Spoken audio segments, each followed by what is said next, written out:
Assalamu alaikum урматтуу Tez Xabar kanalının көрөрмандары, кутмандуу күнүңүздөр менен. Эфирде кайрадан Tez Xabar көрсөтүүсү. Биз бул чыгарылышта сиздерге Бишкектеги Алтын Ордо конушунан сатыла турган үйдү көрсөтөлү деп атайын Алтын Ордо конушуна келдик. Алтын Ордонун сиздер дарегин түшүнүп алыңыздар. Эгерде сиздер Бишкектен шлагбаундан батыш тарапка чыгып, централдык чоң трасса менен Карабалтаны көздөй келе жатканда, оң тарапта Роснефть жана Газпром нефть май куюучу жайлар болот. Мына ушул жерге келгенде чоң трассадан оңго бурулсаңыздар болот. Же болбосо анын жанында карама каршысында батыш тарабында Глобус супермаркети дагы жайгашкан. Ушул Глобус менен Газпромдун ортосунан Гоголь көчөсү аркылуу Алтын Ордонун Береке дүкөнүнө чейин барасыздар, андан оңго буруласыздар. Сатыла турган үй ошол жерде жайгашкан. Негизи Алтын Ордо конушунун Борбордук ушул көчөсү менен ылдый тарапка трассадан 500 метр түшкөндө Береке деген дүкөн келет. Мына ушул оң жактагы Береке дүкөнүнө жетпей оң тарапка кирген көчө менен чыгышты көздөй барабыз. Тактап айтканда 150 метр киребиз. Маңдайдагы көчө токтогондогу үй сатууга коюлуп жатат. Алтын Ордодогу бул көчөгө азырынча ат коюла элек. Бирок батыштан асфальт көчөдөн Береке дүкөнүнөн ушул көчө менен түз чыгыш тарапка келсеңиздер, ушул дарбазага келип такаласыздар. Ушул жерден жол бүтөт. Мени эшигин ачып, бул үйдүн ээси күтүп алды. Ушул үй сатууга коюлуп жатат. Ассаламу алейкум. Алейкум ассалам. Кандайсыз? Жакшы болушу. Менимче сиз Оштон келдиңиз, 3-4 күндөн бери телефон чалып атасыз. Ушул үйдү сатууга коем деп атайы келдиңиз.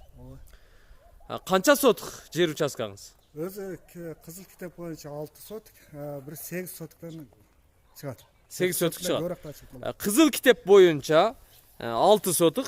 Ал эми фактически мына үйдүн арка тарабында, канал тарапта ашыкча жер участкасы бар экен. Аны кошкондо 8 сотуктан дагы ашып кетиши толук мүмкүн экен. Көрүп турасыздар, бактарак бар, чөп мына почти 30 сантиметр өсүп калыптыр. Бул эмне дарактар? Алма экен, көбүнчө. Жалаң эле алмалар экен. Мен эсептеп бере турган болсом 2, 4, 6, 8 даракты көрүп турам. Үйдүн аркасында дагы дарак болсо керек. Суу бар окшойт, Суу бар чыгат. Суу бар экен. 42 метрден чыккан. 42 метрден чыккан. Түшүнүктүү. Үйүңүздүн узун туурасы канча чыгат эми? Оңго 16. Оңго 16. Чоң үй салыпсыза, бир кабат. Калың, оцинкованный тыныке менен жабылыптыр, көрүп турасыздар. Өстүрмөлөрү дагы бүт тыныкеден жасалган. Бул эмнеден салынган? Үйүңүз? Өзү негизи бышык кирпич менен. Бышык кирпич. Арасына анча жерине коюлган. Коюлган. Сейсмопоез Куюлган. Сейсмопоездер коюлган, колонналары коюлган баары. Куюлган. Канча болду бул үйдү салганыңызга? Бир 8-9 жыл болуп калды. 8-9 жыл. Ошондон бери эч ким жашабай турабы? Турат. Бекер. Кичине жашап көрдүңүздөрбү? Жок, өзүбүз вообще бир да жашаганыбыз жок. Вообще жашалбадыбы? Бир ортолукта бир эжелерге 1 жылдай берип турганмын. Бир эжелерге 1 жылдай убактылуу берип турган экенсиз. Фундаменттин бийиктигин көрүп турасыздар. Жерден 1 метр көтөрүлүптүр. 1 метрден дагы көбүрөөктөй көрүнүп турат. Оңго 16 размеринде салынган үй экен. Бышык кыштан салынган, сейсмопоездери куюлган, 6 сотук жер участкасы бар. Үйдү көрүп турасыздар. Электричество бар экен. Үйдүн алды мындай аянт бар экен, көрүп турасыздар. Эки мындай чоң стойкалар коюлуптур, колонналар. Биз үйдүн ичин көрөлү. Азыр эми сиз Оштосуз да, Мен Ошто турам. Ошто турасыз. Анда агамдын үйүн көрүп чыгалы. Балким сиздердин үйүңүздөр болуп калышы мүмкүн. Бисмиллахиррахманиррахим. Кеңири турбайбы үйүңүз, Төрдө 4 эшик турат. Азыр сол тараптагысына киребиз, бирок ушул эле коридордон оң тарапка карай турган болсок, 2 терезе бар. Бул жерде сөөрү тапчан. Буюрса ушул жерде убакыт өтөт, ушул жерде чай ичесиздер, баары сонун болот. Терезени ачып коесуздар, таза аба кирип турат. Мына евро ремонт болгон, ремонтко муктаждыгы жок. Дап-даяр үй экен. Келесиздер, көрпө төшөктү саласыздар, паласты саласыздар, эмеректерди коесуздар, кухняга техниканы коесуздар, жашай бересиздер. Биз сол тараптагы бөлмөдөн баштайлы, көрсөтөбүз. Бул эмне боло турган бөлмөдө? Kухня туралы. Кухня болобу эле, Кухнянын узун туурасы канча чыгат экен эми? Менимче бир 5ке 3 чыгат окшойт, Ушунда чек болот. 5ке 3, 15 метр квадрат. Бул төрдөгү кандай кана бул? Негизи бул кладовка болуп эсептелет. Кладовка? Азыр анча-мынча буюм тайымдар ушул жакта турбайбы? Турат. Кладов. Подвал. Асты подвал. Могу жер ачылат экен да? Ачылат. Азыр эми склад. Склад катары. Түшүнүктүү. Негизи эгерде кухня кылбайм десеңиздер, ички бөлмөнү как детский бөлмө кылып койсо деле боло турган экен. Эми оң жакка кирели. Оң жакка кире турган болсок, бул эшиктен пока бул жакка киргенде ремонт толук жасалай элек. Бул жакты эмнеге пландаштырдыңыз? Бул жакты душевойго. Душевойго санузел экен да. Бул бөлмөнүн дагы туурасы 2 метрден ашыгыраак, менимче 2,20 чыкса керек. Түндүк тарабында бир форточкасы бар. Ичи шыбалган, пластик терезелер, аркасына чыгып кете турган бир эшик коюлуп тур. Бул эшик эмнеге коюлду? Бул эшик ошо сыртка летний кухняга чыга турган. Аркадагы очокканага летний кухня ошол жакка чыгып кете турган эшик болот турбайбы? Запасной ход. Буюрса фундаменттин жарымы толтурулуптур. Ал эми канализация, водоканалдын трубалары монтаж кылсаңыздар, бул жагында толтуруп кафелди бастырасыздар, полдон баштап потолокко чейин. Канализация, водоканал баарын туташтырып туруп, санузел катары бул бөлмөнү пайдалансаңыздар болот. Биз эми артка кайттык. Эми баягы эле коридорго чыгайлы дагы. Бул сырттан кирген эшик. Төрдөгү 4 бөлмөнү көрсөтөлү. Сөзсүз түрдө биз оң тараптагы биринчи бөлмөдөн баштайбыз. Бул биринчи бөлмө. Узун туурасы канча чыгат? Бар жогу таптаза экен, караңыз. 3,5 айдан чыгыш керек. 3,5? Мен чамалап айтайын. Менимче бул бөлмөңүз 3ке 3,5 чыгат экен. 3ке 3,5, батыш тарабында бир терезеси бар. Көрүп турасыздар. Жакшынакай болуп жасалган. Пол дагы кадимки жыгач пол. Чириген эмес. Карагай жыгачтар, потолоктогу мына гипсокартондон жасалган, бүт плинтустары коюлган. Люстраны койсоңуздар эле болду. Эми андан кийинки бөлмөнү көрсөтөбүз. Төрдөгү оң бөлмөнү.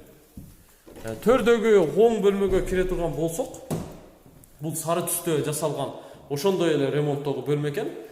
Туурасы узуну 4 метр, туурасы 3 метр, 12 метр квадрат чыга турган бөлмө экен. Бул дагы чоң, кааласаңыздар спальня, кааласаңыздар мейманкана, кааласаңыздар балдар бөлмөсү кылып уюштуруп койсоңуздар болот. Ушул эле размерде күнчыгыш жагында дагы бир бөлмө бар. Бул дагы бир аз кызылыраак түстө жасалган, оранжевый. Ремонт ошондой эле, чыгыш тарабында бир терезеси бар. Узун туурасы бип бирдей. Биз буга чейин биринчи оң тараптагы бөлмөнү көрсөттүк эле, ошонун эле карама каршысында, тактап айтканда, мына оң жактагы бөлмөнүн карама каршысында ошондой эле размердеги бөлмө бар экен. Муну дагы көрсөтүп коелу. Бул 4-чү бөлмө болуп саналат. Узун туурасы ошондой эле, ачык көк түстө жасалган бөлмө экен. Чыгыш тарабында бир терезеси бар. Потолок ошондой эле, пол деле ошондой. Бардыгы бирдей, жыгач, карагай жыгачтарынан жасалган пол, сырдалган, баары таптаза, сонун кирип эле жашай берсе боло турган үй экен. Биз эми кайра артка кайтабыз. Сыртка чыгалы. Үйдү бир катар айланып чыгалы. Эгерде сиздер бул үйдү сатып ала турган болсоңуздар, мына дарбазадан киргенде сол тарапта дагы орундук бар экен. Ушул катарга күнгөй бет кылып, очоккана же болбосо баня, кошумча курулуштарды ушул жакка курсаңыздар болот. Же болбосо бир катар, эки катар дарак эгип койсоңуздар сонун болуп чыгат. Мына көрүп турасыздар. Көчөдөн келгенде дарбазасы кооз дарбаза коюлган, күрөң түскө боелгон. Ограждение бүт пескоблок. Бактарак бар, таза суу бар.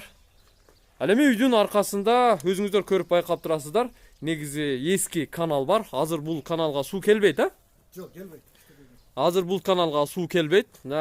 Каналдын чекесинен сетка тосулган. Негизи мынау тал теректерди сиздер бутап кичине формага салып турсаңыздар, отун деле бар экен. Үйдүн аркасындагы аянтты көрүп турасыздар. Үйдүн сырты негизи мындай декорлонуп жасалган. Сырткы ремонтко муктаждык жок. Бул жакта дагы аянт кеңир экен, бушта даараткана. Тал деле гүлдөптүр, уже. Бул жака эмнелерди пландаштыргансыз? Бул жака летник очоктор ушака салынды. Летник кухня. Үйдүн алдына эч нерсе койбой, сиздин планыңыз боюнча аркага куруу. Ошон үчүн мына бул жанагы санузелдин эшиги ушул жака коюлган турбайбы? Мына бул эшик. Ушул эшиктен чыгып эле ушул жакта баняда, очокканада, летник кухняда кыймылдай берет.